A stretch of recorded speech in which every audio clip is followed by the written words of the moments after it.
हम बहुत दिनों से वीडियो इसलिए उस पर नहीं बना रहे थे, मनुस्मृति पर। इस कारण से नहीं बना रहे थे कि हम सोच रहे थे पहले पूरा तथ्य जान ले कि आखिर क्या बातें हैं।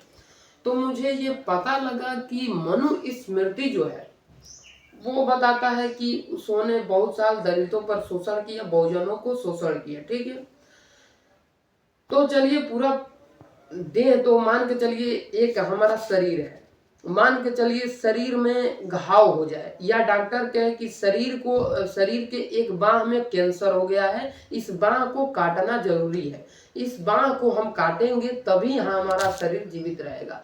तो हम एक बाह को काटेंगे, ना कि पूरा शरीर को ही काट डालेंगे। ठीक है, तो मनुस्मृति का जो पेज आपको शोषण दिखाता है उसको काट दीजिए, उसको हटा दीजिए, बात खत्म हो जाएगा। लेकिन यहाँ पर कुछ लोग क्या कहेंगे, पूरा मनुस्मृति को ही जला दो। क्यों जला दो? आपका शोषण एक पेज कर रहा है, उस पेज को जला दो। अगर शोषण मनुस्मृति कर रहा है तो शोषण तो संविधान भी कर रहा है सवर्णों का। देखिए, एक तरह से मनुस्मृति भी शोषण करने का अधिकार देता है। ठीक, अधिकार देता है। चलिए वो गलत है मनुस्मृति का एक पेज, लेकिन एक तरह हम लोग संविधान सभा के भी एक पेज को उघाड़े तो उसमें भी सवर्णों का शोषण होता है।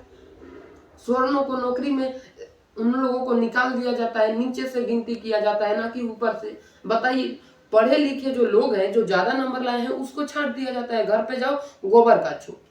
ठीक है, और वहीं पर देखा जाए कम नंबर वाले को सिलेक्शन ले दिया जाए।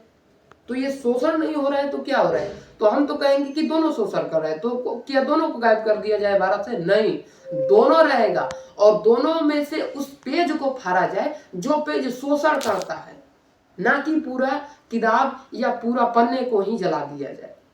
ये जो गवाह देते हैं या बोलते हैं वीडियो पर, वो बिल्कुल गलत बोलते हैं। उस पेज को जला दिया जाए, ना कि शरीर में कोई रोग हो, कोई दोष हो तो शरीर उस भुजा को त्याग करती है, ना कि पूरा शरीर को त्याग करती है। डॉक्टर जब जवाब दे देता है कि आपका एक अंगुली खराब के एक है, एक अंगुली को नहीं काटा जाए तो पूरे शरीर को कैंसर होगा, तो एक अंगुली को काटा जाता है, ना कि पूरा बाह को काटा जाएगा, ना कि पूरा शरीर को काटा जाएगा। तो ये कब समझ में आएगा आप लोगों को?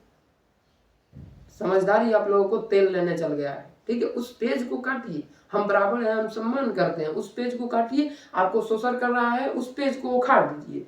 लेकिन इधर से भी, संविधान में से भी एक पेज को उखाड़िए जो आरक्षण का अधिकार देता है। आदरणीय भीमराव अंबेडकर जी को हम सम्मान करते हैं और आजीवन करेंगे, क्योंकि उन्होंने सिर्फ 10 वर्षों के लिए दिया था, और उन्होंने कहा था कि ये आरक्षण एक बैसाखी है और एक भीख है।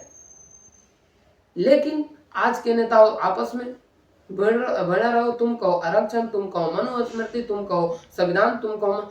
अगर दोनों को ही खत्म कर दिया जाएगा तो ये आपस में लड़ेंगे कैसे? हमारा वोट बैंक कैसे बनेगा? ठीक है, तो हम पूरे जनता से कहेंगे कि आप लोग सोचिएगा, विचार करिएगा हमारे बातों को, और उसके बाद कमेंट करिएगा अच्छा सा। ठीक है, जय श्री राम, जय संविधान, जय भीमराव, जय हमारा देश महान।